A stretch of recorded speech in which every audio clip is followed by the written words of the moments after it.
Welcome back to another interesting video student. زندگی بسر کرنے کے کچھ اصول ہوتے ہیں اور یہ اصول ہم اپنے معاشرتی اداروں سے سیکھتے ہیں. ان اداروں میں ہماری زندگی کو ایک رخ کی طرف موڑ دیا جاتا ہے جس پر چلتے چلتے ہم ترقی کی منازل طے کرتے چلے جاتے ہیں. ہر کام، ہر سبق کے پیچھے ایک مقصد پوشیدہ ہوتا ہے اور اس سبق کا مقصد ہمیں سیدھی راہ پر گامزن رکھنا ہوتا ہے، ہمیں شعور دینا ہوتا ہے تاکہ ہم اپنے وجود کو سمجھ سکیں اور کائنات کی حقیقت کو جان سکیں. اسکول میں پڑھائے جانے والا ہر مضمون یہی مقصد رکھتا ہے کہ ہمیں قابل شہری اور قابل انسان بنایا جائے. اس لیے ایک معلم کو یہ معلوم ہونا بہت ضروری ہے کہ وہ جو پڑھا رہا ہے اس کا مقصد کیا ہے، اس سبق کا بچوں کی زندگی پر کیا اثر پڑے گا، کیا میں جو لیسن پلان ترتیب دے رہا ہوں اس کا مقصد کیا ہے، کیا یہ عملی زندگی پر اثر انداز ہوگا، عملی زندگی پر کارآمد ثابت ہوگا یا نہیں، اور یہ جو میں مضمون پڑھا رہا ہوں اس کا مقصد کیا ہے، اس کے آبجیکٹیوز کیا ہیں. یہ بات ایک معلم کو جاننا بہت ضروری ہے. تو آئیے ہم دیکھتے ہیں کہ تدریس اردو کے کیا مقاصد ہیں، یعنی کہ اردو پڑھانے کا مقصد کیا ہے، بچوں کو اسکول میں اردو کیوں پڑھایا جاتا ہے. تدریس اردو کے مقاصد. اردو پڑھانے کا مقصد ہے کہ بچے کو اس قابل بنایا جائے تاکہ وہ اشیاء، حروف، الفاظ وغیرہ کا بغور مشاہدہ کر کے ان کو پہچان سکے اور ان میں تمیز کر سکے. توجہ سے سننے، آوازوں کا فرق جاننا اور سن کر درست تلفظ ادا کر سکے یا ادراک کر سکے. درست تلفظ اور لہجے سے معلوماتی، تخلیقی اور بامعنی گفتگو کر سکے. معلومات حاصل کرنے کے لیے اور تحریری مواد سے لطف اندوز ہونے کے لیے پڑھ سکے. درست ہجوں کے ساتھ خوش خط لکھ سکے. باقاعدہ درست رزلٹ نکالنے کے قابل ہو سکے. حاصل کردہ معلومات، تجربات، مشاہدات کو ذہن میں محفوظ رکھ سکے. اس کے ذخیرۂ الفاظ میں اضافہ ہو، وہ لفظوں کو عملی طور پر استعمال کر سکے اور زبان کی ساخت سے واقف ہو. قومی زبان سے محبت پیدا کرنا اردو پڑھانے کا مقصد ہے. تدریس اسلامیات کے مقاصد.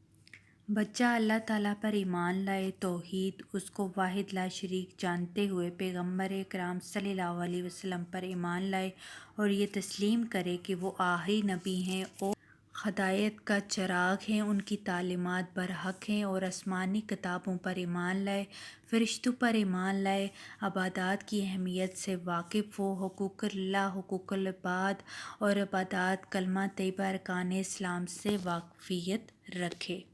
معاشرتیہ علوم کے مقاصد، یعنی کہ سوشل اسٹڈی کے مقاصد.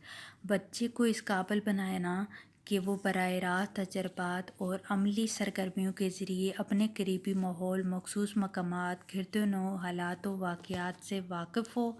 معلومات اور علم حاصل کرنے کی غرض سے سوالات پوچھ کر استاد سے رہنمائی حاصل کرے اور معلوم سے نامعلوم کی طرف بڑھے. ماحول میں اپنی حساسیت کا درست استعمال کرے. کمرہ جماعت کے اندر یا باہر ٹھیک مشاہدہ کرنے کے قابل ہو. نقشے کا استعمال کرنا جان سکے. تحقیق سے حاصل شدہ مواد کو بیان کرنا سیکھے.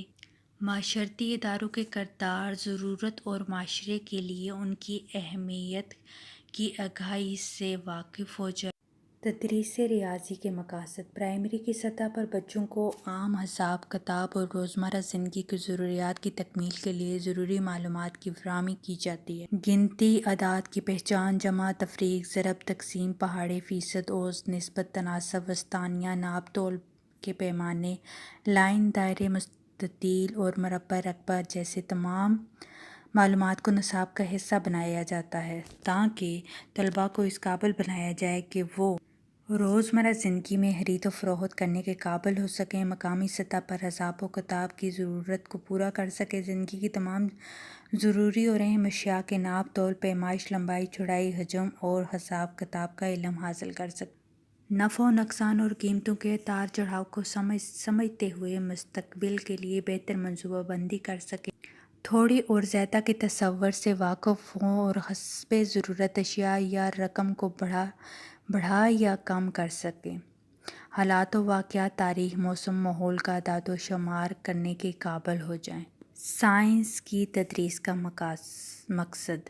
سائنس کی تدریس کا مقصد ہے کہ بچوں کو اس قابل بنایا جائے کہ وہ اپنی عملی زندگی میں تجربات، تحقیق، مشاہدات کے ذریعے اپنے گرد و نواح ماحول، موسم، قدرتی اشیاء اور فطرت انسانی کو پرکھ سکیں، جاندار اور بے جان اشیاء میں فرق جان سکیں، نظام قدرت اور تحقیق کائنات کے اصولوں اور باقاعدگی کو سمجھ کر اپنی زندگی میں باقاعدگی اور اصول پسندی اختیار کریں۔ انسانی جسم، سورج، چاند، ستارے، روشنی، اندھیرا، دن، رات اور دیگر مظاہر قدرت سے آگاہی حاصل کر سکیں۔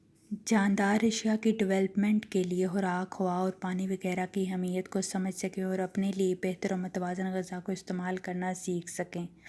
جتنے بھی سائنسی علوم و اصول ہیں ان سے فائدہ حاصل کر سکیں اور ان کو اپنی عملی زندگی میں استعمال کر سکیں۔ تو یہ تھے جو مضمون ہم اسکول میں پڑھاتے ہیں، ان کے مقاصد، یعنی ان مضمون کو پڑھانے کا مقصد کیا ہوتا ہے۔ انشاءاللہ نیکسٹ ویڈیو میں ایک اور انٹرسٹنگ ٹاپک کے ساتھ آپ کے سامنے پیش ہوں گے۔ تب تک کے لیے